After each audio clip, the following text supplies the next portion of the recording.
Hi guys, പുതിയൊരു വീഡിയോയിലേക്ക് എല്ലാവർക്കും സ്വാഗതം. ശാരിക ആൻഡ് രേണുസുതി ഇഷ്യൂ നമുക്ക് എല്ലാവർക്കും അറിയാവുന്നതാണ്. നമ്മുടെ ചാനലിൽ തന്നെ നമ്മൾ 2 വീഡിയോ ചെയ്തിട്ടുണ്ടായിരുന്നു അവരുടെ ഇൻ്റർവ്യൂവിന് ശേഷം. എന്തായാലും ഇത്തവണ നമ്മുടെ മൈൽ സ്റ്റോൺ മേക്കേഴ്സ് പുതിയൊരു പരിപാടിയായിട്ട് വന്നിട്ടുണ്ട്. എന്താണെന്ന് വെച്ചാൽ ഇത്തവണത്തെ ഹോട്ട് സീറ്റ് മെമ്പർ എന്ന് പറയുന്ന ഗസ്റ്റ് എന്ന് പറയുന്നത് വേറെ ആരുമല്ല, ശാരികയാണ് കേട്ടോ. ഒന്ന് ആലോചിച്ച് നോക്കി, ഒരു ചാനലിലെ ആങ്കർ തന്നെ അവിടുത്തെ ഗസ്റ്റായിട്ട് ഹോട്ട് സീറ്റിൽ ഇരിക്കുന്ന അവസ്ഥ എന്ന് പറഞ്ഞാൽ എത്രത്തോളം റീച്ചായിരിക്കും ആ ചാനലിലെ ഓരോ ഇൻ്റർവ്യൂവിനും കിട്ടിയിട്ടുള്ളത് എന്ന് നമുക്ക് ഊഹിക്കാവുന്നതേ ഉള്ളൂ. അത്രയ്ക്കധികം വളർച്ചയായിരുന്നു ശാരികയുടേന്ന്. എന്തായാലും അവരുടെ ഇഷ്യൂ നമുക്ക് എല്ലാവർക്കും അറിയാവുന്നതാണ്. ഇത്തവണ ഹോട്ട് സീറ്റിൽ ശാരികയാണ്. ശാരികയെ ഇൻ്റർവ്യൂ ചെയ്യാനായിട്ട് വന്നത് ക്ലിനിക്കൽ സൈക്കോളജിസ്റ്റ് ആയിട്ടുള്ള ഗായത്രി മേനോനാണ് കേട്ടോ. അപ്പോൾ എന്തായാലും ഇതൊരു സ്ക്രിപ്റ്റഡ് ആയിട്ടുള്ള സംഭവമാണ്, നാടകരഹിതമായ കാര്യങ്ങളാണ് എന്നുള്ളത് ഏറ്റവും ലാസ്റ്റ് ഇവരുടെ ഇൻ്റർവ്യൂവിലെ കുറച്ച് ഭാഗങ്ങളിൽ നമുക്ക് കാണാൻ പറ്റും. കേട്ടിരിക്കാനും കണ്ടിരിക്കാനും ഒക്കെ അത്യാവശ്യം നല്ലൊരു പരിപാടിയായിട്ട് തോന്നിയിട്ടുണ്ടായിരുന്നു കേട്ടോ. കാരണം എന്ന് വെച്ചാൽ നമ്മൾ കുറച്ച് ആൾക്കാരെങ്കിലുമൊക്കെ കമൻറ്റ് ചെയ്തതും അതുപോലെ തന്നെ ഈ ശാരിക എന്ന് പറയുന്ന വ്യക്തിയോട് ചോദിക്കണം, അല്ലെങ്കിൽ ഇവരിൽ നിന്ന് അറിഞ്ഞാൽ കൊള്ളാം എന്ന് പറയുന്ന കുറച്ച് ക്വസ്റ്റ്യൻസ് ആണ് സൈക്കോളജിസ്റ്റ് ചോദിച്ചിട്ടുള്ളത് കേട്ടോ. അത് നമുക്ക് ഓരോന്നായിട്ട് നോക്കാം. ആദ്യം തന്നെ നമ്മൾ ഈ ശാരിക എന്ന് പറയുന്ന വ്യക്തിയുടെ ക്വസ്റ്റ്യൻസിന് ചോദ്യത്തിന് എത്രത്തോളം ക്വാളിറ്റി ഉണ്ട് എന്നുള്ളത് പലരും കമൻറ്റ് ചെയ്തൊരു കാര്യമാണ്. അതിനെക്കുറിച്ച് എന്താണ് ശാരികയ്ക്ക് പറയാനുള്ളത് നമുക്ക് എന്തായാലും കണ്ടു നോക്കാം. ശാരിക ചോദിച്ച ചോദ്യങ്ങളുടെ ക്വാളിറ്റി ശാരിക അസസ് ചെയ്യുകയാണെങ്കിൽ എങ്ങനെ പറയും ശാരിക? ക്വാളിറ്റിയിൽ ഒരു കുറവുള്ളതായിട്ട് എനിക്ക് തോന്നിയിട്ടില്ല. അതൊരു വെറൈറ്റി ഷോ ആയിട്ടാണ് എനിക്കത് പേഴ്സണലി ആൻഡ് പ്രൊഫഷണലി തോന്നിയിരിക്കുന്നത്. ഞാനൊരു പ്രൊഫഷണലാണ്. സോ ഒരു ഷോ എന്ത് ഡിമാൻഡ് ചെയ്യുന്നോ അതിനു വേണ്ടി ഞാൻ ഏതറ്റം വരെയും പോകും. അടിപൊളി പരിപാടിയാണ്, വെറൈറ്റി പ്രോഗ്രാമാണ്. ശരിയാണ്, വെറൈറ്റി പ്രോഗ്രാം തന്നെയാണ്. ഒരാളെ കൊണ്ടിരുത്തി അവരെ വ്യക്തിഹത്യ ചെയ്യുക എന്ന് പറയുന്നത് അത് ചെറിയ പ്രോഗ്രാം അല്ല, അടിപൊളി പ്രോഗ്രാമാണ്. നമുക്കതിന് അനുമോദിക്കാതിരിക്കാൻ വാക്കുകളില്ല.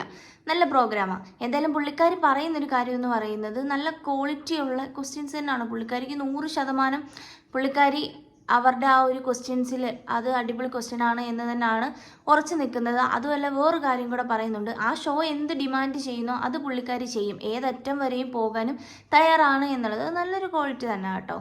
കാരണം രേണുസുതിയെ വിളിച്ചിരുത്തി അത്രത്തോളം സംസാരിക്കുക എന്ന് പറയുന്നത് പല രീതിയിൽ അവരെ മാനസികമായി തളർത്തുന്ന രീതിയിൽ സംസാരിക്കുക. പക്ഷെ രേണുസുതി എന്ന് പറയുന്ന വ്യക്തി വളരെയധികം കൂളായിട്ട് ഉള്ള മറുപടി പറഞ്ഞുകൊണ്ടാണ് അവർക്ക് ഇത്രയും നെഗറ്റീവ് വരുന്നത്. പിന്നെ നെഗറ്റീവിൻ്റെ കാര്യങ്ങൾ ചോദിക്കുമ്പോൾ അതിനെക്കുറിച്ച് പുള്ളിക്കാരി പറയുന്നുണ്ട്. അതിനെക്കുറിച്ച് പറയുന്ന കാര്യങ്ങളാണ് നമ്മൾ കേൾക്കേണ്ട. അവിടെ പോപ്പുലർ ആവാൻ കാരണം ശാരികയാണെന്നാണോ ശാരിക വിശ്വസിക്കുന്നത്? ഞാൻ വിശ്വസിക്കുന്നില്ല, ഇറ്റ്സ് എ ഫാക്ട്. കാരണം ഞാനൊരു എക്സാമ്പിൾ പറയാം. എവിഡൻസ് ഞാൻ പറഞ്ഞുതരാം. ഈ ഇന്റർവ്യൂ സ്റ്റാർട്ട് ചെയ്യുന്നതിന് തൊട്ട് മുമ്പത്തെ മൊമെന്റ് വരെയും രേണുസുതിയെ നന്മ പറഞ്ഞ ഒരാൾ പോലും ഇല്ല. അതായത് ഫേമസ് ആയിട്ടുള്ള കമന്റുകൾ മുഴുവൻ തെറി കമന്റുകളായിരുന്നു, ചീത്ത കമന്റുകളായിരുന്നു. അവരുടെ ഫസ്റ്റ് റീൽസ്, ദാസേട്ടനുമായിട്ടുള്ള റീൽസ് തൊട്ട് അതിന് തൊട്ട് മുമ്പത്തെ ഓൺലൈൻ മീഡിയകളുമായിട്ട് കൊടുത്ത ഇന്റർവ്യൂസ് വരെ, ഈ ഓൺലൈൻ മീഡിയക്ക് മുമ്പുള്ള ഇന്റർവ്യൂസ് വരെയും താഴെ നോക്കിയാൽ വളരെ മോശം. അതായത് ഞാൻ അവരോട് ചോദിച്ച കുറച്ച് ക്വസ്റ്റ്യൻസിന് എക്സാമ്പിൾ ആയിട്ട് ഞാൻ പറയാം. നിങ്ങളുടെ തുതിച്ചേട്ടൻ ജീവിച്ചിരുന്നെങ്കിൽ നിങ്ങൾ ഇത് ചെയ്യുമായിരുന്നു. കണ്ടു. Okay, let me complete. ഞാനൊന്ന് പറഞ്ഞു തീർത്തോട്ടെ. നിങ്ങൾ ചോദ്യം ചോദിക്കുമ്പോൾ അത് കംപ്ലീറ്റ് ചെയ്യാനുള്ള ഒരു ധാർമ്മിക ഉത്തരവാദിത്തം എനിക്കുണ്ടല്ലോ. സോ അപ്പൊ അങ്ങനെ പറഞ്ഞ ആ ക്വസ്റ്റ്യൻസിൽ ഇതെല്ലാമാണ് ആൾക്കാർ ചോദിച്ചുകൊണ്ടിരുന്നത്. ഇതേ ക്വസ്റ്റ്യൻസ് ഞാൻ ചോദിച്ചപ്പോൾ ആൾക്കാർക്ക് ഭയങ്കര ദേഷ്യം എന്നോട്. രേണുസുതി ഭയങ്കര നന്മമരം, രേണുസുതി ഭയങ്കര പോസിറ്റീവ്, രേണുസുതി അഭിനയം ഇംപ്രവൈസ് ആയെന്ന് പറഞ്ഞ ആൾക്കാരാണ് അതിന് ശേഷമുള്ളത്. സോ അതുകൊണ്ട് അവർക്ക് പ്രൊഫഷണലി ഗുഡായി. എനിക്കിപ്പോ നെഗറ്റിവിറ്റി തന്നെ എന്നെ സംബന്ധിച്ചിടത്തോളം എനിക്കത് ഭയങ്കര ഇഷ്ടമുള്ള, തോൺസ് കിട്ടുന്ന എനിക്ക് ഭയങ്കര ഇഷ്ടമുള്ള ആളാണ്. അതെന്നെ എപ്പോഴും വളരെ പ്രോത്സാഹിപ്പിക്കും. പുള്ളിക്കാരി പറയുന്നത് ഇത്രയധികം പോപ്പുലർ ആകാൻ രേണുസുതിയെ സഹായിച്ചൊരു വ്യക്തിയാണ് ശാരിക എന്നുള്ളത്. അതാണ് ശാരിക അവകാശപ്പെടുന്നത്. അതിനുള്ള എവിഡൻസ് വരെ ഡോക്ടറിൻ്റെ അടുത്ത് പുള്ളിക്കാരി കൃത്യമായി പറഞ്ഞു കൊടുക്കുന്നുണ്ട്. അത് വളരെ ശരിയാണല്ലേ. കാരണം ഒരു സമയത്ത്, അല്ലെങ്കിൽ ഈ ഇൻ്റർവ്യൂവിന് മുന്നേ വരെ രേണുവിനെ പുച്ഛിച്ചതും അതുപോലെ തന്നെ രേണുവിനെ കുറ്റം പറയാത്തതായിട്ട് ആരും ഇല്ലായിരുന്നു. പക്ഷേ ആ ഒരു ഇൻ്റർവ്യൂവിന് ശേഷം രേണുവിന് ഏകദേശം ഒരു 99% ആൾക്കാരും രേണുവിന് സപ്പോർട്ട് ചെയ്യുകയാണ് ചെയ്തത്. അതുപോലെ തന്നെ ശാരികയ്ക്ക് നെഗറ്റീവ് കിട്ടുകയും ചെയ്തു. നെഗറ്റീവിൽ നിന്ന് ശാരിക എക്സ്പ്ലനേഷനായിട്ടൊക്കെ വന്നപ്പോഴാണ് പുള്ളിക്കാരി തന്നെ തുറന്നു പറയുന്നുണ്ട്, ഇതൊക്കെ സ്ക്രിപ്റ്റഡ് ആണ്, അതുപോലെ തന്നെ ഇതൊക്കെ രേണുസുതിക്ക് അറിയാവുന്ന കാര്യങ്ങളാണ്. രേണുസുതി ഭയങ്കരമായിട്ട് കംഫേർട്ടായിട്ടാണ് ഈ കാര്യങ്ങളൊക്കെ തിരിച്ചു മറുപടി പറഞ്ഞത് എന്നുള്ളതൊക്കെ. എന്തായാലും പുള്ളിക്കാരി അവകാശപ്പെടുന്നൊരു കാര്യമുണ്ട്. പുള്ളിക്കാരി മുഖേനയാണ് രേണുവിന് ഇത്രയധികം പോസിറ്റീവായിട്ടുള്ള കാര്യങ്ങൾ കിട്ടി എന്നുള്ളത്. ശരിയാ, വളരെ ശരിയല്ലേ? അത് സമ്മതിച്ചു കൊടുക്കാതിരിക്കാൻ പറ്റത്തില്ല.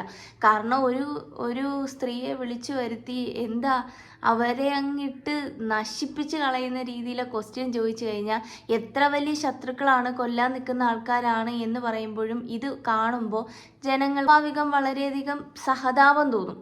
അങ്ങനെ കുറച്ച് നെഗറ്റീവുകളും ആ ഒരു ഇൻ്റർവ്യൂവിൽ രേണുസുധിക്ക് കിട്ടി. രേണുസുധിയുടെ മുഖച്ഛായ തന്നെ മാറ്റിമറിച്ചു എന്ന് വേണമെങ്കിൽ നമുക്ക് പറയാം, എല്ലാ രീതിയിലും, അല്ലേ? പശുവിനെ കുറിച്ച് ചോദിച്ചു കഴിഞ്ഞാൽ പശുവിനെ തെങ്ങി കെട്ടിയിട്ടിട്ട് തെങ്ങിനെ കുറിച്ച് നമ്മൾ പറഞ്ഞിട്ട് കാര്യമല്ലല്ലോ. ഞാൻ പറയേണ്ടി വരും. തെങ്ങിന് ബലമില്ലെങ്കിൽ ചിലപ്പോൾ പറയേണ്ടി വരും. പശുവോട് കഴിഞ്ഞു തെങ്ങിനെ കുറിച്ച് പറയേണ്ടി വരും. ഞാൻ എനിക്ക് ആ ഹാബിറ്റ്സ് ഇല്ല. ഞാൻ ഡ്രിങ്ക് ചെയ്യാറില്ല. ഇപ്പൊ ഡോക്ടറാണ് എന്നെ ഹ്യൂമിലേറ്റ് ചെയ്യുന്നത്. എന്തായാലും അത് ശരിയാ. പശുവിനെ കുറിച്ച് ചോദിക്കുമ്പോൾ പശുവിനെ കിട്ടി തെങ്ങിനെ കുറിച്ച് സംസാരിക്കേണ്ട ആവശ്യമില്ലല്ലോ. എന്തായാലും ഇതിൻ്റെ അകത്ത് നല്ല രീതിയിൽ ശാരിക പൊട്ടിത്തെറിക്കുന്നുണ്ട്. സ്ക്രിപ്റ്റഡ് ആണ് ഇതൊക്കെ. വളരെയധികം നാടകമായ കാര്യങ്ങളാണ്. ഓക്കെ, എന്നാലും കണ്ടിരിക്കാം. പുള്ളിക്കാരിയെ എന്ന് വെച്ചാൽ ശാരികയെ സപ്പോർട്ട് ചെയ്യുന്ന കുറച്ച് ആൾക്കാരുണ്ട്. 15 ലക്ഷത്തോളം ആൾക്കാർ ഇത് കണ്ടു. ഇത് കണ്ടിട്ട് 9,000 ആൾക്കാർ മാത്രമേ കമൻ്റ് ഇട്ടിട്ടുള്ളൂ. ആ കമൻ്റ് ഇട്ടവർ മാത്രമേ ഉള്ളൂ പുള്ളിക്കാരിയുടെ ശത്രുതയുള്ള ആൾക്കാർ അല്ലെങ്കിൽ നെഗറ്റീവ് പറഞ്ഞ ആൾക്കാർ എന്നാണ് പുള്ളിക്കാരി പറയുന്നത്. എന്തായാലും നമുക്ക് അതും കൂടെ കാണാം. അത് കണ്ട ആൾക്കാർ ഏതാണ്ട് 15 ലക്ഷത്തിനടുത്ത് ആൾക്കാർ കണ്ടിട്ടുണ്ട്. അതിൽ എന്നെ തെറിവിളിച്ചെന്ന് പറയപ്പെടുന്ന ആൾക്കാർ ഏതാണ്ട് 9K ആൾക്കാരുള്ളൂ. അതിന് 9,000 പേരേ ഉള്ളൂ. ബാക്കി ഏതാണ്ട് 12.5 ലക്ഷം ആൾക്കാരും എന്നെ ഇഷ്ടപ്പെടുന്ന ആൾക്കാരാണ്. ഇല്ലെങ്കിൽ 13.5 ലക്ഷം തെറിയാനകത്ത് വരണ്ടേ. അപ്പൊ അവർക്ക് എന്തെങ്കിലും പ്രശ്നങ്ങൾ ഉണ്ടായിരിക്കും, അല്ലെങ്കിൽ അവർ ഈ ഷോയുടെ ഒരു സെനാരിയോ മനസ്സിലാക്കുന്നില്ല, അതിലൊരു ക്യാരക്ടർ മനസ്സിലാക്കുന്നില്ല എന്നാണ് ഞാൻ മനസ്സിലാക്കിയിട്ടുള്ളത്. പിന്നെ ഞാൻ കൂടുതലും അതിലൊരു റിയാക്ഷൻ വീഡിയോ ചെയ്യാനുള്ള കാരണം പോലും ഈ പറയപ്പെടുന്ന ഈ തെറിവിളിക്കുന്നത് എന്നെ തെറിവിളിക്കുന്ന ആൾക്കാരുണ്ടല്ലോ, അവരൊരിക്കൽ പോലും ഈ ഇന്റർവ്യൂവിന് മുൻപ് രേണുസുധിയെ ഒരിക്കലും പോഴ്ത്തിയിട്ടില്ല. ശാരികയുടെ ഇറങ്ങിപ്പോക്കിനെ പറ്റി സത്യമല്ലേ? ഒരു പ്രോഗ്രാമിന് ഒരു പരിപാടിക്ക് ഇരുന്നിട്ട് സ്വന്തം പരിപാടിയാണ്, അതിൻ്റെ എല്ലാവിധ മാനേജ് ചെയ്യുന്ന ആളും ഈ ശാരികയാണ്. ആ ശാരിക തന്നെ ആ ഒരു പരിപാടിയിൽ നിന്ന് ഇറങ്ങിപ്പോകുന്നൊരു 2 ഇൻ്റർവ്യൂവിലും ആ ഒരു സംഭവം ഇവർ മെയിൻ ഹൈലൈറ്റ് ആയിരുന്നു കേട്ടോ. അപ്പോൾ എന്തായാലും നമുക്ക് എല്ലാത്തിനും പുള്ളിക്കാരിക്ക് ഭയങ്കര എക്സ്പ്ലനേഷൻസ് ആണ് കേട്ടോ. പുള്ളിക്കാരിക്ക് ഒരുപാട് ന്യായങ്ങളുണ്ട് സംസാരിക്കാൻ. പുള്ളിക്കാരിക്ക് നെഗറ്റീവ് വരുന്നതൊക്കെ വളരെയധികം ഇഷ്ടമാണ് എന്ന രീതിയിലാണ് പുള്ളിക്കാരി സംസാരിക്കുന്നത്. നെഗറ്റീവാണ് പുള്ളിക്കാരിയുടെ കോൺഫിഡൻസ് എന്നുള്ള ലെവലിൽ. എന്തായാലും നമുക്കതൊക്കെ ഒന്ന് കാണാം. അഹങ്കാരിയാണ്, നിങ്ങൾക്ക് എന്തൊരു ധാഷ്ട്യാണ്. പിന്നെ ശാരികയ്ക്ക് ഇടയ്ക്കിടയ്ക്ക് ഇറങ്ങിപ്പോക്കുണ്ടല്ലേ പ്രോഗ്രാമിൽ നിന്ന്. ശാരിക തന്നെ നമ്മളോട് ചോദിക്കുന്നുണ്ട് നിങ്ങൾ പേടിച്ചിട്ടുണ്ടെന്ന്. ശാരിക തന്നെ ഇറങ്ങിപ്പോകുന്നു. ശാരിക എന്തിനാ ശാരികയുടെ പ്രോഗ്രാമിൽ നിന്ന് ഇടയ്ക്കിടയ്ക്ക് ഇറങ്ങിപ്പോകുന്നത്? ചില ഹോട്ട് സീറ്റിൽ ചില ഗസ്റ്റുകളോട് നമ്മൾ സംസാരിക്കുമ്പോൾ അവർ ചിലപ്പോൾ നമ്മളെ പ്രൊവോക്ക് ചെയ്തെന്നിരിക്കാം. അപ്പൊ ചിലപ്പോൾ എനിക്ക് ദേഷ്യം വരും, ഞാൻ ചിലപ്പോൾ ഇറങ്ങിപ്പോയി. ഞാൻ ഷോർട്ട് ടെമ്പേർഡ് ആയിട്ടുള്ള ഒരാളാണ്, അതുകൊണ്ട് ചിലപ്പോൾ ഞാൻ ഇറങ്ങിപ്പോയിരിക്കും. ആ ഷോർട്ട് ടെമ്പേർഡ്നെസ്സിനെ കുറിച്ചിട്ടാണ് നമ്മൾ സംസാരിക്കുന്നത്. ശാരികയുടെ പ്രോഗ്രാം അത് ഞാൻ നിങ്ങളുടെ ക്ലിനിക്കിൽ വന്നാൽ പോരെ, ഇവിടെ വന്നിരുന്ന് സംസാരിക്കേണ്ട ആവശ്യമുണ്ടോ? എനിക്ക് ഷോർട്ട് ടെമ്പേർഡ്നെസ് ഒരു പ്രശ്നമായിട്ട് തോന്നിയിട്ടില്ല. അത് നമുക്ക് തോന്നില്ല, മറ്റുള്ളവർക്ക് തോന്നുന്നു. ആരെയും മറ്റുള്ളവരാരാണ്? നിങ്ങൾ രേണുസുധിയോട് ചോദിച്ചില്ല. രേണുസുധി ഇറങ്ങിപ്പോയില്ലല്ലോ ഷോയിൽ നിന്ന്. എന്റെ ഷോർട്ട് ടെമ്പേർഡ്നെസ് ശാരികയാണ് ഇറങ്ങിപ്പോകുന്നത്. ഞാൻ എന്ത് പ്രശ്നം ഉണ്ടാക്കണം? നിങ്ങൾക്ക് എന്താ തലവേദന? ശാരിക ഇടയ്ക്കിടയ്ക്ക് എന്തിനാ സ്വന്തം പ്രോഗ്രാമിൽ നിന്ന് ഇറങ്ങിപ്പോ? അതിന് മറുപടി ചെവി കേട്ടു. ഈ ഷോർട്ട് ടെമ്പേർഡ് ആയിട്ടുള്ള ആൾക്കാർ പിന്നെ എന്തിനാണ് ഈ പ്രോഗ്രാം മാനേജ് ചെയ്യാൻ വേണ്ടി ഇരിക്കുന്നേ? ഇവരുടെ കൺട്രോളിലല്ലേ ആ പ്രോഗ്രാം. അപ്പോൾ ആ ഒരു പ്രോഗ്രാം ഇത്രത്തോളം ഷോർട്ട് ടെമ്പേർഡ് ആയിട്ടുള്ള ആൾക്കാരെ എടുക്കരുത്. അങ്ങനെയല്ലല്ലോ. എല്ലാത്തിലും ഇങ്ങനെ ഹോട്ട് സീറ്റിൽ പുള്ളിക്കാരിയാണല്ലോ മെയിനായിട്ട് ആള്.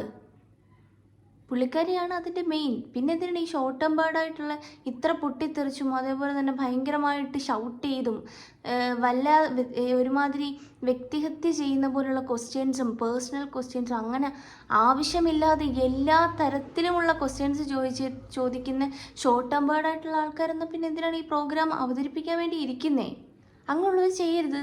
ഒരാൾ വളരെ വളരെ റഫായിട്ട് സംസാരിക്കുമ്പോൾ മറ്റപ്പുറത്തിരുന്ന് ചിലപ്പോൾ ചിരിക്കുന്ന കുറേ എണ്ണങ്ങളുണ്ട്. ഒരു ഗ്രൂപ്പ് ഓഫ് ആൾക്കാർ ലോക അഹങ്കാരികൾ, അവർ ആ കൂട്ടത്തിലാണ് ഡോക്ടറും പെടുന്നത് എന്ന് ഞാൻ പറയുന്നു. കേട്ടോ, എന്തൊരു അഹങ്കാരി! ചിരിക്കുക എന്നർത്ഥം നമ്മൾ വെറും പുല്ലുകള്. അതായത് നീ എന്താണേലും എന്ന് പറഞ്ഞു ഞാൻ ചിരിക്കും. എനിക്ക് ശാരിക കാണുമ്പോ എന്താ ഓർമ്മ വരുന്നതെന്ന് വെച്ചാൽ വളരെ ടെൻസ്ഡ് ആയിട്ടുള്ള ഒച്ചയെടുക്കുന്ന ഒരു പാവം കുട്ടിയായിട്ടാണ് എനിക്ക് ശാരിക പാവം പറഞ്ഞല്ലോ, സന്തോഷം. പക്ഷെ ഡോക്ടറുടെ ഒരു ഇതെനിക്ക് വേണ്ട, എനിക്ക് താല്പര്യമില്ല. എന്നെ പാവം എന്ന് അറിയപ്പെടാൻ ഞാൻ ആഗ്രഹിക്കുന്നില്ല. ഞാനൊരു പാവമല്ല. പുള്ളിക്കാരിയെ പുച്ഛിച്ച് ചിരിച്ചതും പുള്ളിക്കാരിയെ ഒരുമാതിരി കളിയാക്കുന്ന രീതിയിൽ അപ്പുറത്തിരുന്ന ആള് സംസാരിച്ചപ്പോഴും അതുപോലെ അവരുടെ ഫേസ് പോയതിനനുസരിച്ച് പുള്ളിക്കാരിക്ക് ദേഷ്യം വന്നിട്ടുണ്ട്. അപ്പോൾ ഈ രേണുസുതി എന്ന് പറയുന്ന വ്യക്തിയോട് പുള്ളിക്കാരി ഓന്തിൻ്റെ കൂട്ടാണ് ഇരിക്കുന്നതെന്നും അതുപോലെ തന്നെ അഭിനയം കൊള്ളത്തില്ലെന്നും ഈ സുധിച്ചേട്ടൻ എന്ന് പറയുന്ന വ്യക്തി ഉണ്ടായിരുന്നെങ്കിൽ ഇതൊക്കെ അംഗീകരിച്ച് തരുമായിരുന്നോ, അദ്ദേഹത്തെ മുതലെടുക്കുമല്ലേ, അദ്ദേഹം ഞങ്ങളുടെ ഞങ്ങൾ ആരാധിച്ചിരുന്ന ഒരു ക്യാരക്ടറാണെന്നും അങ്ങനെയൊക്കെ ഒരുമാതിരി വല്ലാത്ത രീതിയിൽ സ്വന്തം ഭർത്താവിനെ കുറിച്ച് കേൾക്കുന്ന രേണുസുതിക്ക് എന്തായിരിക്കും രേണുസുതിയുടെ അവസ്ഥ എന്ന് ആലോചിക്കാത്ത ചേച്ചി ഇപ്പോൾ ഫ്രണ്ടിലിരുന്ന് വേറൊരാൾ ചിരിച്ചപ്പോൾ പുള്ളിക്കാരിക്ക് അതങ്ങ് കൊണ്ടു. എന്തായാലും ഇത് കൊള്ളാം. അവർക്ക് വേറെ ഒരു എന്താണെങ്കിലും അവർ വന്നു പോയി പുറത്തേക്ക് പോകാൻ അവർക്ക് പറ്റാത്ത രീതിയിലാണ് അവരിയ്ക്കുന്നതെന്ന് എല്ലാ രീതിയിലാണ് ആൾക്കാർ പറയുന്നത്. അതിന് എന്താ ശാരികയുടെ അഭിപ്രായം? എന്താണ്? അല്ല ഡോക്ടർ, എനിക്ക് മനസ്സിലാവുന്നില്ല. ഞാൻ എന്ത് തെറ്റാണ് ഡോക്ടറോട് ചെയ്ത് ഈ നാട്ടുകാരോട് ചെയ്ത്? ഞാൻ എൻ്റെ ഷോ ഡിമാൻഡ് ചെയ്യുന്നു, പെർഫെക്റ്റ് ആകണം, ആ ഗസ്റ്റ് പ്രൊവോക്ഡ് ആകണം. ആ ഒരു ഉത്തരവാദിത്തം ഞാൻ വളരെ ഭംഗിയോട് എന്നെ ഏൽപ്പിച്ച ആൾക്കാരോട് ഭംഗിയോട് നിറവേറ്റി കൊടുത്തു. ആ ഒരു തെറ്റല്ലേ ഞാൻ ചെയ്തിട്ടുള്ളൂ? അതൊരു തെറ്റാണോ? എൻ്റെ ജോബ് പെർഫെക്റ്റ് ആക്കുക എന്നുള്ളൊരു തെറ്റാണോ? അതിനപ്പുറത്തിരിക്കുന്ന ഗസ്റ്റിനെ 100% സാറ്റിസ്ഫൈഡും കംഫർട്ടും ആക്കിക്കൊണ്ടാണ് ആ ഷോ നടന്നു പോയത്. അതിന് ഇങ്ങനെയൊക്കെ എന്നെ ഇങ്ങനെ കൊണ്ടിരുത്തി വധിക്കേണ്ട ആവശ്യമുണ്ടോ? ഹ്യൂമിലേറ്റ് ചെയ്യേണ്ട ആവശ്യമുണ്ടോ? This is too hurting. നിങ്ങളൊരു ഹ്യൂമൻ ബീയിങ് അല്ലേ? ഞാൻ അറ്റ്ലീസ്റ്റ് ഒരു ഹ്യൂമൻ ബീയിങ് ആണ്, ഒരു ലേഡിയാണ്, ഞാനൊരു ആങ്കർ ആണെന്നൊരു പരിഗണന പോലും തരാതെ നിങ്ങൾ വളരെ പുച്ഛിച്ച് അട്ടഹസിച്ചുകൊണ്ട് എന്നോട് ക്വസ്റ്റ്യൻസ് ഒക്കെ ചോദിക്കും. എനിക്കിത് ഷോ അല്ലെന്ന് എനിക്കറിയാം. അതുകൊണ്ട് എനിക്ക് വലിയ ബുദ്ധിമുട്ടുണ്ട്. എനിക്ക് തുടർന്ന് പോകാൻ എനിക്ക് മുന്നോട്ട് പോകാൻ പറ്റുന്നില്ല. I am totally. ശാരിക കരയാൻ വേണ്ടി മാത്രം ഇപ്പൊ ഇവിടെ എന്താ സംസാരിച്ചത്? അയ്യേ, ആര് കരഞ്ഞ്? അത് നിങ്ങളുടെ തോന്നല. അതൊക്കെ എനിക്കറിയാം പോലും. അതിന് പുളിക്കും. ഞാൻ ക്യാമറ മുമ്പിൽ ഒരു കാലത്ത് കരയാൻ പോകുന്നില്ല. ഇതിൽ നിന്നാണ് നമുക്ക് മനസ്സിലായത് സ്ക്രിപ്റ്റഡ് ആണ് എന്നുള്ളത്. ഇത് എനിക്ക് തോന്നുന്നു ഈ ശാരിക എന്ന ആങ്കറിൻ്റെ മുഖച്ഛായ മാറ്റാൻ വേണ്ടിയാണ്ടോ ഈ ഡോക്ടർ തുനിഞ്ഞിറങ്ങിയതാണോ? അങ്ങനെയും തോന്നുന്നുണ്ട്. കാരണം അല്ലെങ്കിൽ പിന്നെ പുള്ളിക്കാരിയെ ഇതുപോലെ വെളുപ്പിക്കാൻ ഇത്ര രീതിയിലൊന്നും ചെയ്യേണ്ട ആവശ്യമൊന്നുമില്ല. പിന്നെ ശാരിക എന്ന് പറയുന്ന വലിയ ബോൾഡായിട്ടുള്ള ഒരു ലേഡിയാണ്. പുള്ളിക്കാരുടെ വർത്തമാനത്തിൽ നിന്നും ആ ഒരു ബോഡി ലാംഗ്വേജിൽ നിന്നും പുള്ളിക്കാരി ഒന്നുകൊണ്ടും പതറുന്ന ഒരു വ്യക്തിയല്ല എന്ന് നമുക്ക് മനസ്സിലാക്കാൻ പറ്റും. അതുകൊണ്ട് പിന്നെ വെളുപ്പിക്കലിൻ്റെ ആവശ്യമൊന്നുമില്ല. അതുപോലെ ഹോട്ട് സീറ്റ് ഇൻ്റർവ്യൂ നടത്തുമ്പോൾ ആ ഗസ്റ്റിനെ കംഫർട്ട് ആക്കുക എന്നുള്ളത് ഈ ഒരു ആങ്കറിൻ്റെ ചുമതലയാണ്, ശാരികയുടെ ചുമതലയാണ്. പുള്ളിക്കാരി ഇത് ഷോർട്ട് ടെമ്പേർഡ് ആണ്, അല്ലെങ്കിൽ ഞാൻ ഷോ എന്ത് ഡിമാൻഡ് ചെയ്യുന്നു അതിന് അത്രത്തോളം ഞാൻ പോകും, അല്ലെങ്കിൽ അത്രത്തോളം തഴം താന്ന് ഞാൻ നിൽക്കും എന്നുള്ള രീതിയിലൊക്കെ ആയിക്കഴിഞ്ഞാൽ വളരെയധികം കഷ്ടമാണ്. വരുന്ന ഗസ്റ്റ് എന്ന് പറയുമ്പോൾ അവരുടെ ഭാഗത്തും കൂടെ നോക്കണം, അവരുടെ ഭാഗം കൂടെ ചിന്തിക്കണം. അല്ലെങ്കിൽ ഇതുപോലെ ആൾക്കാർ നെഗറ്റീവ് ഇട്ട് ഇത് പല രീതിയിലും പറയും. അങ്ങനെ പറയുമ്പോൾ ശാരിക ചേച്ചി വന്ന് വീണ്ടും എക്സ്പ്ലനേഷൻ തരും. എന്നിട്ട് പിന്നെ ഒരു ഹോട്ട് സീറ്റ് ഇൻ്റർവ്യൂവിൽ ചേച്ചി തന്നെ ഗസ്റ്റായിട്ട് വന്നിട്ട് പറയും, എനിക്ക് നെഗറ്റീവ് ഇഷ്ടമാണ്, നെഗറ്റീവുകൾ കൊണ്ടാണ് ഞാൻ ഇത്ര കോൺഫിഡൻസ് ആയിട്ട് സംസാരിക്കുന്നത്. എന്തായാലും എനിവേ എല്ലാവരും കമൻറ്റ് ചെയ്യുക അഭിപ്രായങ്ങളൊക്കെ.